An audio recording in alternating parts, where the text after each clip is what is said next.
Hello, welcome to Unicorn Princess Tarot. So, ito yung reading natin for um, water sign, Cancer, Scorpio, Pisces. Take only what resonates. Bali, hindi po ito magre-resonate sa lahat. So, kunin mo lang yung mga messages na magre-resonate para sa'yo. Kung hindi ka pa nakaka-subscribe sa ating channel, kahit na lang ng subscribe button, notification bell, ma-appreciate ko po lahat ng likes, comments, and shares. If you want, pwede kang magpa-personal reading. Jing Tarot Reader, i-search mo na lang siya sa Facebook, okay? And, pwede kayong magpa-palm reading sa akin. Punta ka lang sa aking TikTok shop, Unicorn Princess Tarot, or Unicorn Princess Shop. Ayan, dyan pwede kang mag-avail ng mga piyaw bracelets and may libre na po yung palm reading. Okay, let's start your reading. This is for water sign, Cancer, Scorpio, and Pisces.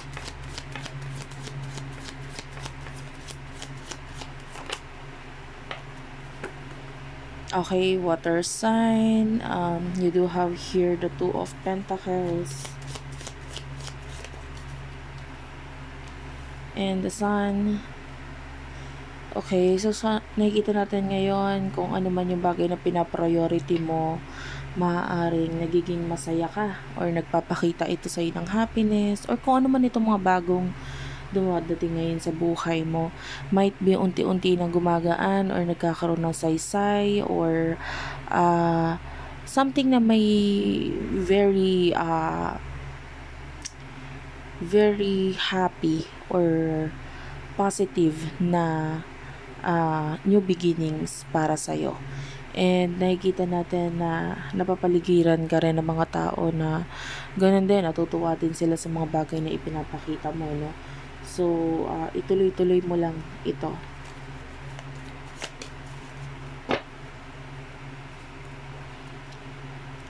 You do have here the Page of Pentacles. Yeah, I can see a possible offer na pwedeng nito lang dumating sa buhay mo, pero nakikita natin na itong offer nito pwede may kinalaman sa money, may kinalaman sa career, okay? And we do have here the Tower and the Five of Cups. For some of you, pwedeng someone is not happy sa kung ano man yung nangyayari sa'yo. Like they're jealous, nagseselos sila because pwedeng nagseselos sila kasi gusto nilang sila yung pumalit sa posisyon mo.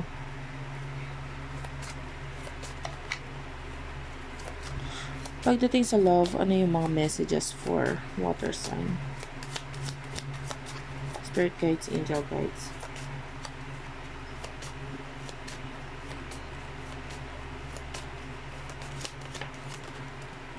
You do have here the Seven of Swords and the Hanged Man.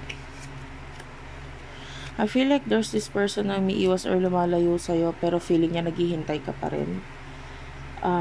This person wants reconciliation na parang hindi, alam mo yun, hindi niya magets kung gusto pa rin niya ba niya, pero may mga plano siya eh.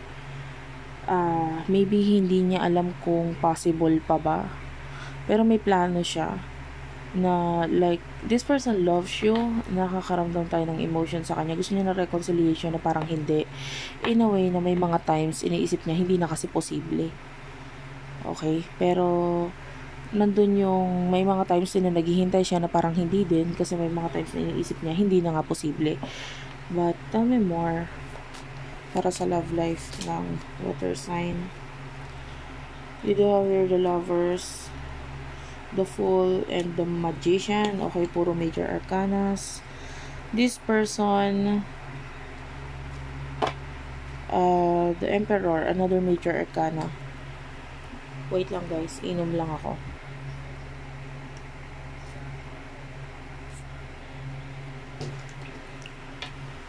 Okay. So, I feel like hindi siya nagiging open sa'yo with the Magician energy. This is someone who is being deceitful. Maybe because may mga new relationship. I mean, yung iba maybe even marriage na nangyayari ngayon sa buhay niya na nagiging dahilan ng pag-iwas or paglayo niya. New relationship, new connection. Tell me about this.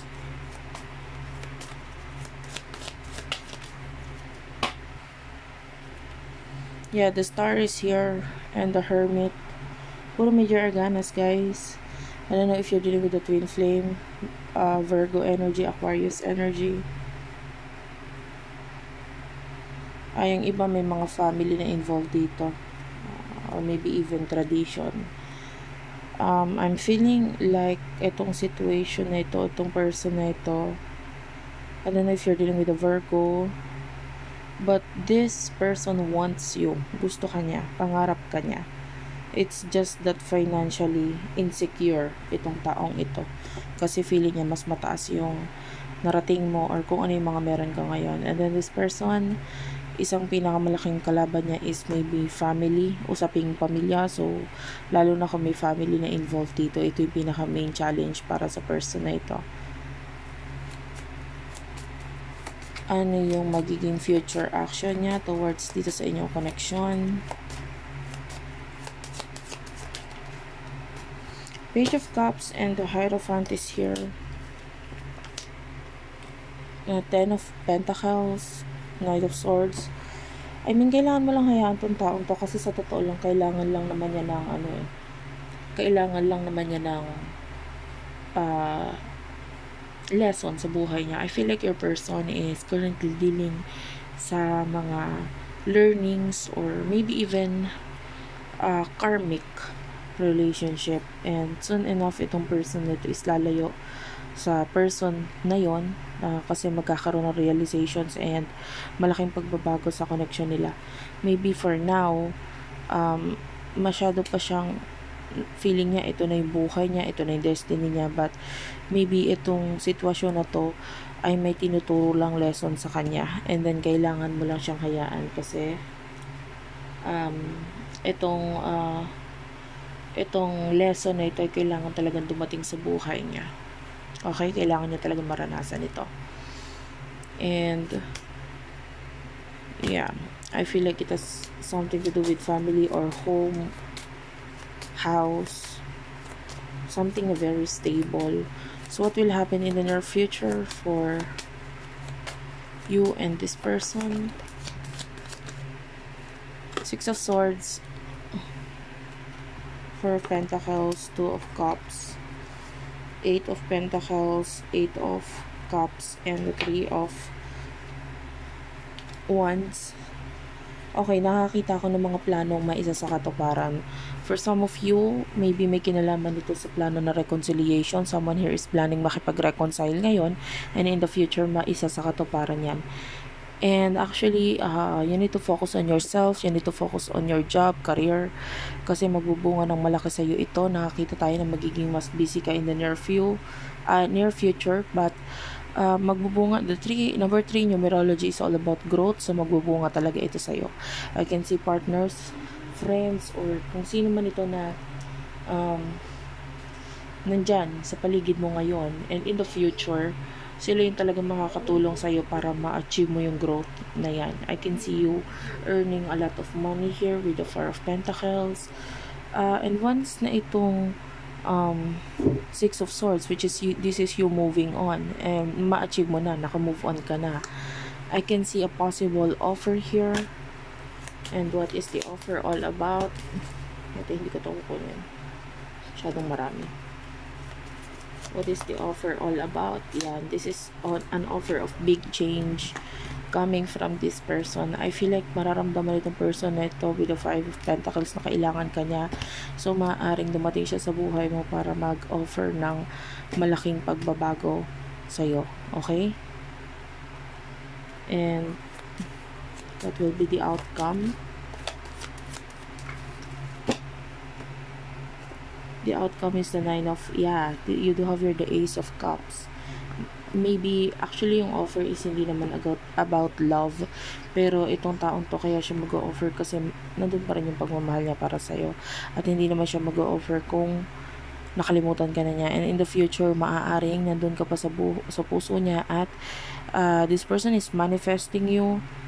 Pagdating sa offer, pwedeng more on money, career, or pagbabago ng buhay muna kasama ka ang maaaring i-offer sa'yo nitong taong to. Then eventually nandun na yung emotions, nandun na yung love na maaaring i-offer niya sa'yo, pero mauuna muna yung may kinalaman sa money and career dito. Okay, thank you for watching, guys. I love you all, and bye bye.